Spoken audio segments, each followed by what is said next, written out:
घोघटा चौराहे के हनुमान मंदिर के पास उपस्थित सभी दुकानदार भाइयों का मैं मोहन सिंह कुशवाहा आपका हृदय से वंदन नमन करता हूं। साथियों, मैं आपसे वोट की अपील करने नहीं आया हूं और ना ही आपसे वोट मांग रहा हूं। मन में एक दर्द है, उस दर्द को सोचता हूं कि आपके बीच भी बयां करूं। आप जो भी हमारे बीच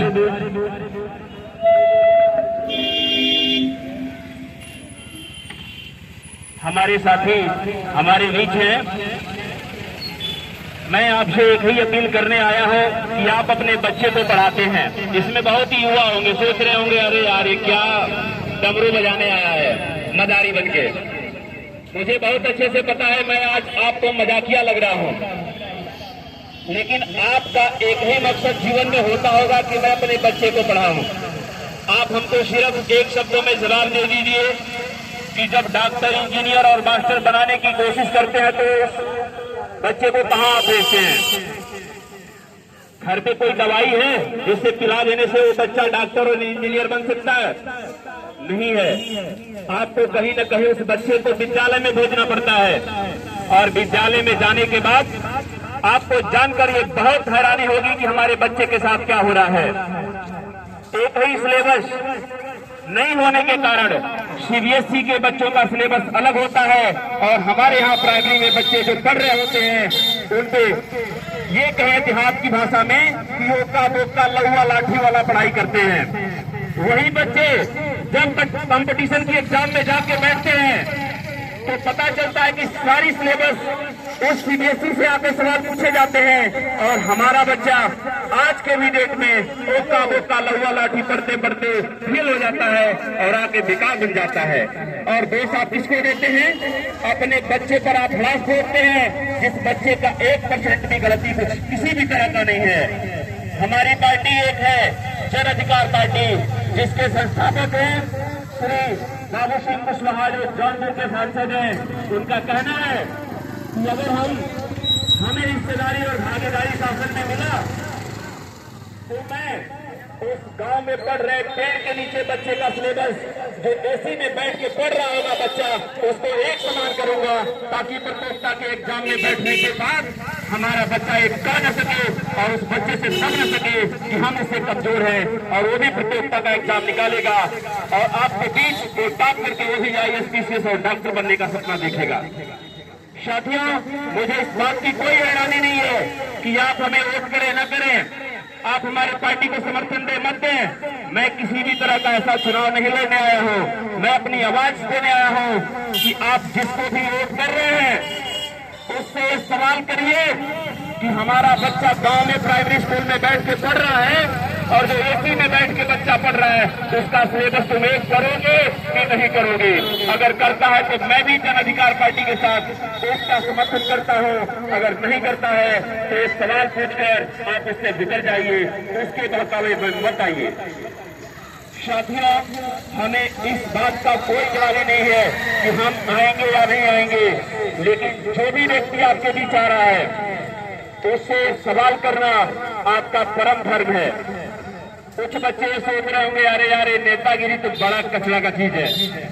एक बात बताइए, जो बच्चा इंजीनियर IAS PCS की तैयारी करता है राजनीति को कहता है बड़ा गंदा है, युवा वर्ग में खास ये बात है।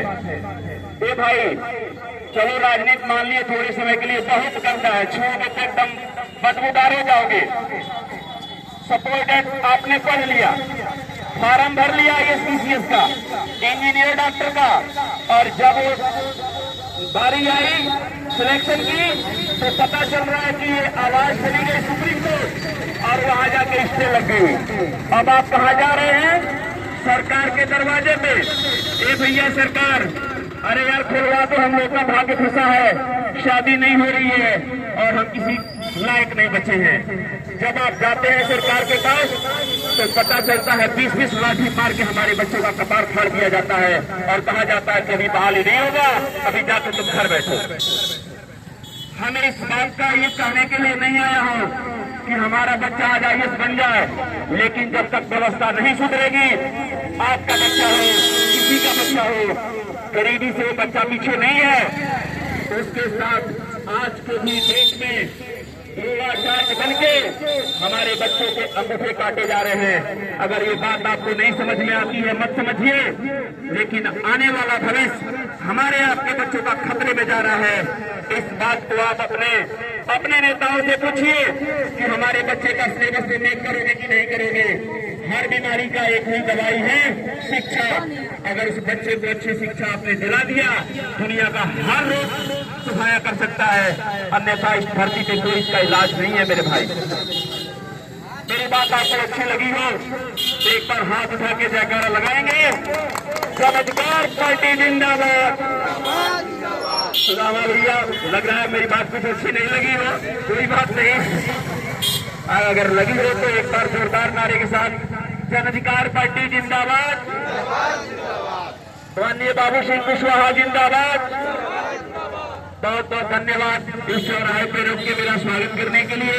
आप सबका एक बार पुनः हृदय से नमन बंधन।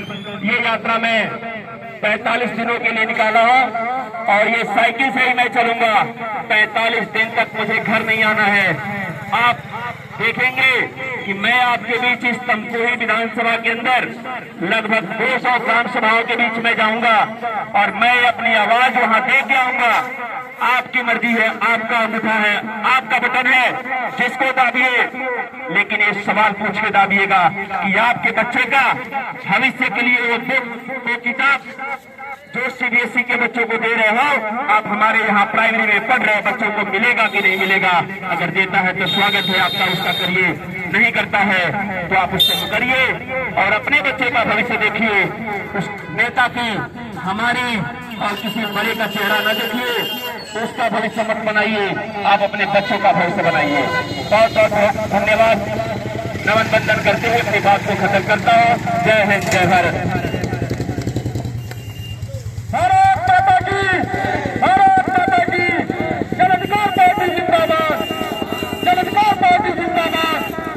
माननीय बाबू सिंह कुशवाहा जिंदाबाद, माननीय बाबू सिंह कुशवाहा जिंदाबाद, माननीय श्री नंदा कुशवाहा जिंदाबाद, माननीय श्री नंदा कुशवाहा जिंदाबाद। इस क्षेत्र की जनता जिंदाबाद, इस क्षेत्र की जनता जिंदाबाद। मोहन कुशवाहा जिंदाबाद। बहुत बहुत धन्यवाद मोहन से, आपने ये बीड़ा उठाया है, पूरा चौराहा आपको दिल से थैंक यू बोलता है। आप अपने कारवां को आगे बढ़ाएं। बहुत बहुत धन्यवाद।